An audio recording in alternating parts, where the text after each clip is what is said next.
ಇವತ್ತು ಡಾಬಾ ಸ್ಟೈಲ್ನಲ್ಲಿ ಎಗ್ ಕರಿನ ಯಾವ ಥರ ಮಾಡೋದು ಅಂದ್ಬಿಟ್ಟು ನಿಮಗೆಲ್ಲ ತೋರಿಸ್ಕೊಡ್ತಾ ಇದ್ದೀನಿ. ಬನ್ನಿ, ಈ ಥರ ಎಗ್ ಕರಿನ ಏನಾದ್ರು ನೀವು ಮನೇಲಿ ಮಾಡಿಕೊಟ್ಬಿಟ್ರೆ ನಿಮ್ಮ ಮನೆಯವ್ರು ಡಾಬಾಗೆ ಹೋಗೋದನ್ನೇ ನಿಲ್ಲಿಸ್ಬಿಡ್ತಾರೆ, ಅಷ್ಟು ಚೆನ್ನಾಗಿರುತ್ತೆ. ಫಸ್ಟ್ಗೆ ನಾನು ಇಲ್ಲಿ ಕುಕ್ಕರ್ಗೆ 1 ಸ್ಪೂನ್ ಅಷ್ಟು ಎಣ್ಣೆನ ಹಾಕ್ಕೊಂಡಿದ್ದೀನಿ. ಸ್ವಲ್ಪ ಅರ್ಶಿನದ ಪುಡಿ, ಸ್ವಲ್ಪ ಖಾರದ ಪುಡಿನ ಹಾಕ್ಕೊಂಡು ಮೊಟ್ಟೆನ ಬೇಯಿಸಿ ಇಟ್ಕೊಂಡಿದ್ದೆ 5ನ್ನ.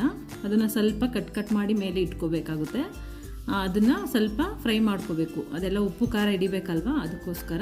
ಮತ್ತು ಅದೇ ಪ್ಯಾನ್ಗೆ ನಾವು 2 ಸ್ಪೂನು ಎಣ್ಣೆನ ಹಾಕ್ಕೊಂಡು 1 ಈರುಳ್ಳಿನ ಸಣ್ಣದಾಗಿ ಹೆಚ್ಚಿಟ್ಕೊಂಡಿದ್ದೆ, ಅದನ್ನು ಕೂಡ ಹಾಕ್ಕೊಂಡು ಸ್ವಲ್ಪ ಪುದೀನ ಸೊಪ್ಪನ್ನು ಹಾಕ್ಕೊಂಡು ಸ್ವಲ್ಪ ಫ್ರೈ ಮಾಡ್ಕೊಳ್ಳೋಣ.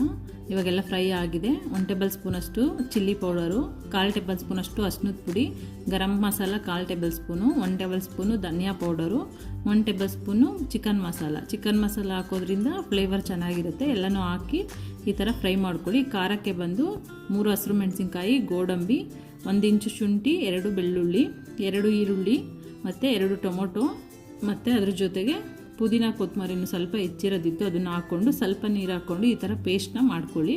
ಈಗ ಒಗ್ಗರಣೆ ಎಲ್ಲ ಬೆಂದಿದೆ ಅಲ್ವಾ, ಅದ್ರ ಜೊತೆಗೆ ಈ ಪೇಸ್ಟ್ನು ಕೂಡ ಹಾಕ್ಕೊಂಡು ನಾವು ನೀಟಾಗಿ ಫ್ರೈ ಮಾಡ್ಕೋಬೇಕಾಗುತ್ತೆ. ಅದೆಲ್ಲ ನೀಟಾಗಿ ಒಗ್ಗರಣೆ ಜೊತೆ ಮಿಕ್ಸ್ ಆಗೋ ಥರ ನೀಟಾಗಿ ಕೈ ಆಡಿಸ್ಕೋಬೇಕಾಗುತ್ತೆ. ಈ ಥರ ನೋಡಿ ಸ್ವಲ್ಪ ಕುದಿ ಬರ್ತಾ ಇದೆ. ಇವಾಗ ಈ ಲೆವೆಲಲ್ಲಿ ನಾವು ಒಂದು ಅರ್ಧ ಬೌಲಷ್ಟು ನಾನು ನೀರನ್ನ ತೊಗೊಂಡಿದ್ದೀನಿ. ಜಾಸ್ತಿ ನೀರನ್ನ ನೀವು ಹಾಕೋಬೇಡಿ, ಈ ಗ್ರೇವಿ ತುಂಬ ತಿಕ್ಕಾಗಿದ್ದಷ್ಟು ನಿಮಗೆ ಟೇಸ್ಟ್ ಚೆನ್ನಾಗಿ ಬರುತ್ತೆ. ಅರ್ಧ ಬೌಲಷ್ಟು ನೀರನ್ನ ಹಾಕ್ಕೊಂಡು ಈಗ ನೀಟಾಗಿ ತಿರುಗಿಸ್ಕೊಳ್ಳೋಣ. ಯಾಕಂದರೆ ನಾನು ಚೆನ್ನಾಗಿ ಇಲ್ಲೇ ಕುದಿಸ್ಕೋಬೇಕಾಗುತ್ತೆ. ಎಲ್ಲ ಹಸಿ ಪದಾರ್ಥನೇ ನಾನು ರುಬ್ಕೊಂಡಿರೋದ್ರಿಂದ ಇದು ಮಸಾಲೆ ಎಲ್ಲ ಹಸಿ ಸ್ಮೆಲ್ ಹೋಗೋವರೆಗೂ ಚೆನ್ನಾಗಿ ಬೇಯಿಸ್ಕೋಬೇಕು. ಅದು ಬೆಂದು ಎಣ್ಣೆ ಎಲ್ಲ ಮೇಲೆ ತೇಲಿ ಬರ್ತಿದೆ ಅನ್ನೋ ಲೆವೆಲಲ್ಲಿ ನೀವು ಮೊಟ್ಟೆನ ಫ್ರೈ ಮಾಡಿ ಇಟ್ಕೊಂಡಿದ್ವಲ್ಲ, ಆ ಮೊಟ್ಟೆನ ಎಲ್ಲನೂ ನಿಧಾನಕ್ಕೆ ಈ ಥರ ಹಾಕೋಬೇಕಾಗುತ್ತೆ. ಮೊಟ್ಟೆ ಹಾಕಿದ್ಮೇಲೆ ಈ ಥರ ನಿಧಾನಕ್ಕೆ ಕೈ ಆಡಿಸ್ಕೋಬೇಕು. ಈಗ ಫಾಸ್ಟಾಗೆಲ್ಲ ಕೈ ಆಡಿಸ್ಬಿಟ್ರೆ ಮೊಟ್ಟೆ ಎಲ್ಲ ಒಡೆದೋಗ್ಬಿಡುತ್ತೆ.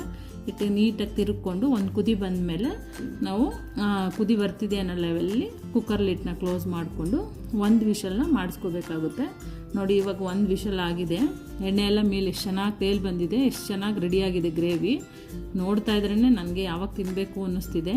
ನಿಮಗೂ ಕೂಡ ಈ ಗ್ರೇವಿ ಇಷ್ಟ ಆದರೆ ನೀವು ಕೂಡ ಮನೇಲಿ ಟ್ರೈ ಮಾಡಿ. ಕೇವಲ 10 ನಿಮಿಷದಲ್ಲಿ ಈ ಥರ ಸಿಂಪಲ್ಲಾಗಿ ಡಾಬಾಗಳಲ್ಲಿ ಹೋಟೆಲಲ್ಲಿ ಮಾಡೋವಂಥ ಎಗ್ ಕರಿನ ನೀವು ಮನೆಯಲ್ಲೇ ಮಾಡ್ಕೊಂಬಿಡ್ಬೋದು. ಎಲ್ರಿಗೂ ಕೂಡ ತುಂಬ ಇಷ್ಟ ಆಗುತ್ತೆ.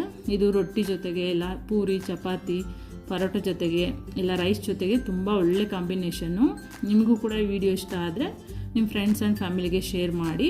ಹಾಗೆ ಸಬ್ಸ್ಕ್ರೈಬ್ ಆಗೋದನ್ನು ಮರಿಬೇಡಿ.